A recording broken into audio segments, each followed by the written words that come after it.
21절 르우벤 자손과 갓 자손과 므낫세 반지파가 이스라엘 10,000,000인의 두령에게 대답하여 가로되 전능하신 자 하나님 여호와 전능하신 자 하나님 여호와께서 하시나니 이스라엘도 장차 알리라. 이 일이 만일 여호와께 비역함이거나 범죄함이거든 주는 오늘날 우리를 구원치 마옵소서. 우리가 단을 쌓은 것이 돌이켜 여호와를 쫓지 아니하려 함이거나 혹시 그 위에 번제나 소제를 드리려 함이거나 혹시 화목제물을 드리려 함이거든 여호와는 친히 벌하시옵소서. 우리가 목적이 있어서 주의하고 이같이 하였노라. 곧 생각하기를 후일에 너희 자손이 우리 자손에게 말하여 이르기를 너희가 이스라엘 하나님 여호와와 무슨 상관이 있느냐. 너희 르우벤 자손 갓 자손아 여호와께 우리와 너희 사이에 요단으로 경계를 삼으셨나니 너희는 여호와께 분의가 없느니라 하여 너희 자손이 우리 자손으로 여호와 경외하기를 그치게 할까 하여 우리가 말하기를 우리가 이제 한 단 쌓기를 예비하자 하였노니 이는 번제를 위함도 아니요 다른 제사를 위함도 아니라 우리가 여호와 앞에서 우리 번제와 우리 다른 제사와 우리 화목제로 섬기는 것을 우리와 너희 사이와 우리 후대 사이에 증거가 되게 할 뿐이로 너희 자손으로 후일에 우리 자손에게 이르기를 너희는 여호와께 분의가 없다 못하게 하려 함이로다. 이까지만 읽겠습니다. 아멘.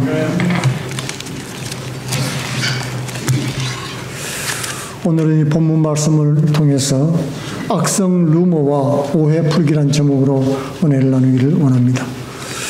우리가 어떤 중요한 임무를 다 마치고 휴식할 때 행복감을 느끼죠. 따뜻한 마음이 되고 기쁜 마음이 되는 것입니다. 농부가 씨를 뿌려서 작물을 가꾼 뒤에 추수를 하고 햇곡식과 햇과일을 맛볼 때 감사와 기쁨을 누리게 되는 것입니다. 오늘 출애굽한 이스라엘 백성이 그렇습니다. 이스라엘 백성들은 하나님께서 약속하신 이 가나안 땅을 드디어 점령했던 것입니다. 점령 전쟁이 끝났습니다. 7년이라는 긴 전쟁을 승리로 끝을 냈습니다. 그동안에 요단 동편에 미리 자리를 잡았던 르우벤이나 갓, 므낫세 반지파 이 장정들이 이제는 가족이 있는 곳에 돌아갈 수가 있게 됐지요. 그들은 요단 서편 가나안에 들어가기 전에 이미 땅을 분배받았습니다. 사랑하는 아내와 자녀들이 그곳에서 삶의 틀을 일구고 있었던 것입니다. 오늘 4절 이하의 여호수아 장군의 마지막 고별은 제 군대를 해산하는 그런 해단식을 인설이 시작이 되고 있습니다. 여러분, 하나님께서 승리와 함께 우리에게 안식을 주셨습니다.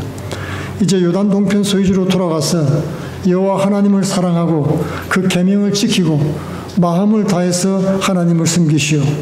그러자 장정들이 다 환호성을 질렀습니다. 그리고 기쁨으로 고향 땅을 향해서 떠났던 것입니다. 그런데 이 두 지파 반이 하룻밤을 지내면서 한 가지 마음에 부담스러운 서운한 마음이 생겼습니다. 이제 전쟁은 다 끝났는데 요단을 건너가게 되면 이제 가나안 땅에서 있었던 놀라운 하나님의 그런 역사는 다 잊어버릴 거 아니냐. 우리와 함께 하신 이 놀라운 축복의 역사를 후손들이 어떻게 알겠느냐. 우리는 요단강 반대편에 와 있는데 그런 생각이 들었습니다. 가나안 본토 백성들이 요단 동편에 사는 우리를 박대하면 어떡하지? 한민족으로 안 보고 갈랐으면 어떡하지? 그런 염려가 생겼던 것입니다. 에돔이나 모압이나 암몬같이 되고 자신들을 서자 취급할까 봐 염려가 됐던 것입니다. 그래서 한 가지 계획을 세웠습니다.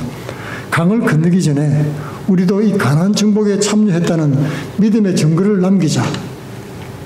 그리고는 하나님께 제사 드리는 제단을 쌓았던 것입니다. 그러자 이 제단 때문에 이스라엘 민족들 가운데 엄청난 오해가 생겼습니다. 오늘 22절, 12절에 보면은 이스라엘 자손이 이를 듣자 곧 이스라엘의 온 회중이 실로에 모여서 그들과 싸우러 가려 하니라. 동족 간의 전쟁이 지금 벌어지게 됐다는 것입니다. 이 제단 때문에 어떤 오해가 일어났을까요? 하나님께서 이스라엘 백성들에게 명령한 것이 있었죠. 신명기 12장 13절에 있습니다. 너는 삼 가서 내게 보이는 아무 곳에서든지 번제를 드리지 말고 오직 너희의 한 지파 중에 여호와 택하실 그곳에 가서 너의 번제를 드리라고 말씀을 했던 것입니다. 지금 어느 곳에서 번제를 예배를 드리고 있습니까? 실로에 가 있잖아요. 실로라는 곳에서 지금 드리고 있지요. 여호와가 선택하실 오직 그곳에서만 제단을 쌓고 제사를 드리라는 말씀이었던 것입니다. 가나안에 있는 이스라엘 백성들은 이 동편 백성들이 제단을 쌓는 것을 보고 반역한 것으로 오해를 했던 것입니다. 하나님 말씀을 어기고 새로운 단을 쌓았다는 것입니다. 그 당시 성막은 실로에 있지요. 실로는 하나님의 임재의 상징이었습니다. 중요한 일이 있을 때마다 다들 이곳에 모여서 회의도 하고 예배도 드리고 기도했던 것입니다. 그런데 이 두 지파 반의 배신 소식이 들리자 가나안 땅의 지파들이 모두 전쟁을 하러 모여들었습니다. 우리는 이 사건을 통해서 몇 가지 교훈을 얻게 되는 것입니다. 첫 번째로 우리는 어떤 사건을 만날 때 단지 외형만 보고 쉽게 흥분하거나 행동하지 말아야 한다는 것입니다. 공동체 안에는 항상 무슨 일이 일어나고 있습니다. 가정도, 우리 사회도, 기업도, 교회도 사람 사는 곳에는 늘 사건, 사고가 있는 것입니다. 이 배신 사건으로 해서 12지파 중에 2지파 반이 말살될 뻔했죠. 전쟁이 나면 다 죽는 것입니다. 그때 돌았던 루머가 그랬습니다. 요돈 동편 이 제대 장병들이 큰 사고를 쳤다. 귀향길에 실로에 있는 이 제단 말고 강변에다가 또 다른 제단을 쌓았단다. 하나님에 대한 배반이야. 이스라엘 민족에 대한 배신자들이야. 동편에 자리 잡을 때부터 알아봐야 됐다. 이번에는 그냥 넘어갈 수가 없다. 여론들이 들끓었습니다. 그러나 하나님 백성으로 산다는 것은 우리 감정대로 사는 것이 아닙니다. 절제를 해야 되는 것입니다. 하나님의 백성은 하나님의 뜻을 따라 사는 사람들이기 때문에 그렇습니다. 세상에서 무슨 일이 일어나든지 우리의 감정이 동요될 필요가 없습니다. 세상 사람들이, 세상 정치인들이, 세상의 군인들이, 세상의 무신자들이 어떤 일을 도모하고 꾸미고 난리 법석을 피워도 우리는 그곳에 동요될 필요가 전혀 없다는 말입니다. 왜냐하면 하나님의 말씀과 뜻을 따라 사는 하나님의 백성들이기 때문에 그렇습니다. 하나님 말씀을 묵상하고 실천하는 사람들입니다. 그리스도의 희생과 십자가 사랑으로 늘 세상을 바라봐야 되는 것입니다. 이 세상에는 말로 다 표현할 수 없는 일들이 많지요. 말이 아닌 것입니다. 사실 우리가 쓰는 언어에는 두 가지가 있습니다. 버벌 랭귀지라고 그래가지고 입으로 말하는 거죠. 입으로 말하는 것은 10%에 불과하다고 하는 것입니다. 몸으로 말하는 또 바디 랭귀지라는 것이 있죠. 이 바디 랭귀지는 90%를 차지한다고 합니다. 그러니까 우리가 말을 해도 말이 아니라 뭘 봐야 됩니까? 그 사람의 눈빛과 태도와 얼굴 표정과 손짓, 발짓 그런 걸 봐야 되는 거예요. 그래야지 진실로 무슨 뜻인지를 알 수가 있게 되는 것입니다.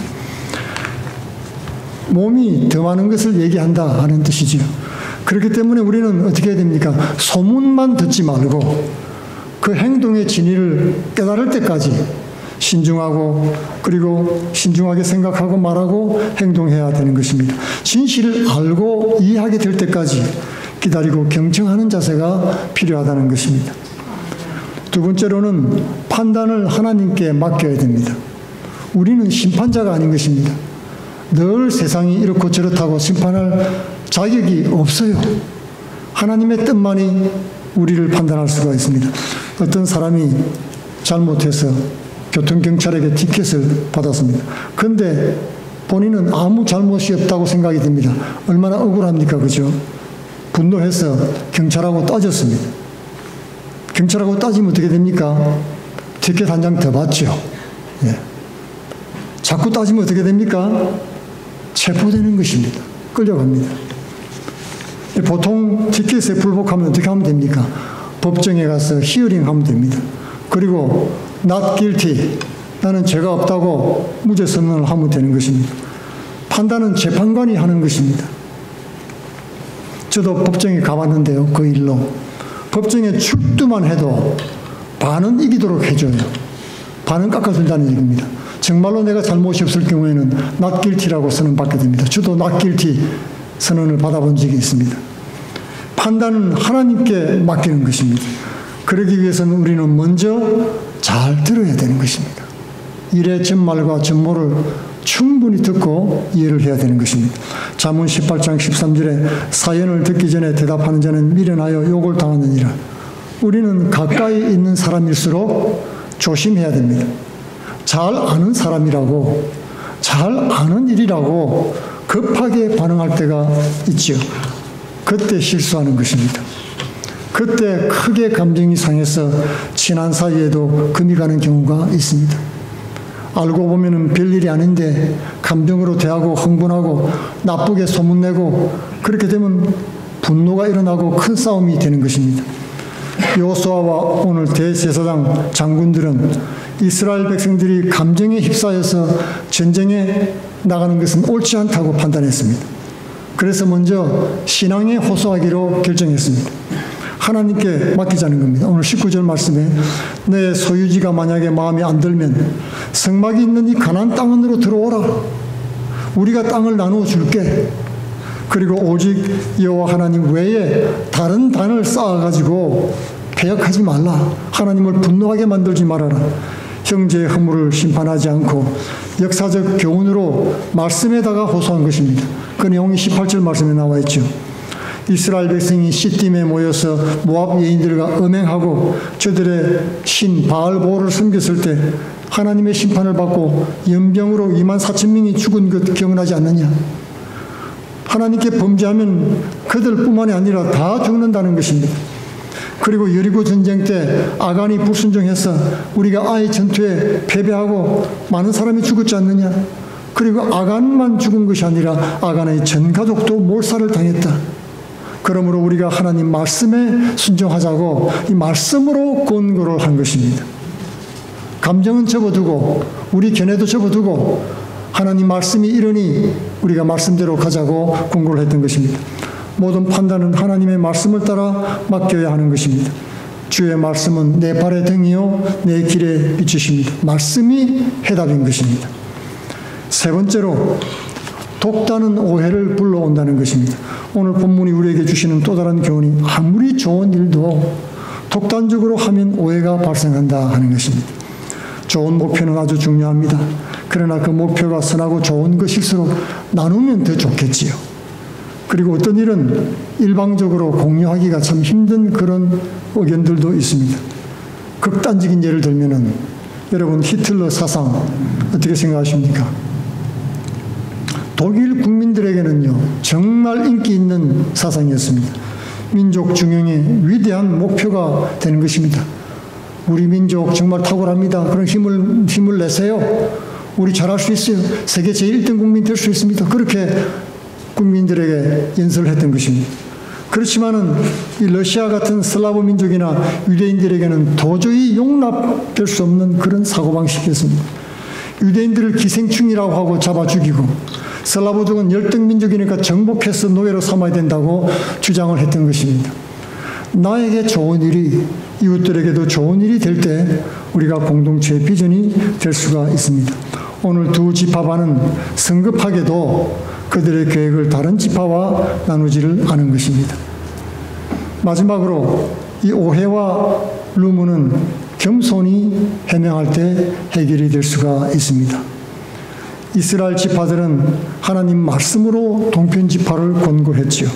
그리고 동편에 있는 두 지파 반은 분노하거나 비난하지 않고 간곡하게 해명을 했던 것입니다. 두 지파 반은 차분하게 설득을 했습니다. 이 제단은 분열을 위한 것이 아닙니다.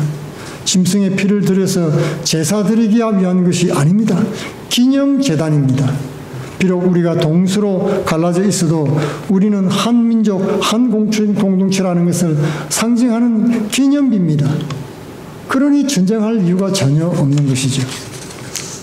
오해를 했던 것입니다. 오늘 가나안의 이스라엘 집안들은 서로 오해를 해서 군대를 몰고 왔지만은 이런 동편 지파들의 겸손한 태도를 통해서 분쟁을 피하고 화평할 수가 있게 된 것입니다. 우리 예수님도 이 땅에 계실 때 치명적인 오해를 받으셨습니다. 하나님의 아들이시고 죄 없는 분이셨지만은 강도들 중에 하나로 여김을 받았지요. 십자가에 달려 고난받으실 때 네가 하나님의 아들이거든 십자가에서 내려와 보라고 조롱했어요. 그럴 때도 주님 저들의 죄를 용서하여 주옵소서, 자기의 하는 일을 알지 못함이니다라고 기도하셨던 것입니다. 사람들은 예수님이 하나님께 저주를 받아 죽는다고 오해를 했습니다. 그러나 예수님은 우리를 위해서 도리어 묵묵히 기도했습니다. 그리고 십자가를 졌습니다. 그리고 부활하심으로 자신이 하나님의 아들이고 메시아이신 것을 증거하셨던 것입니다.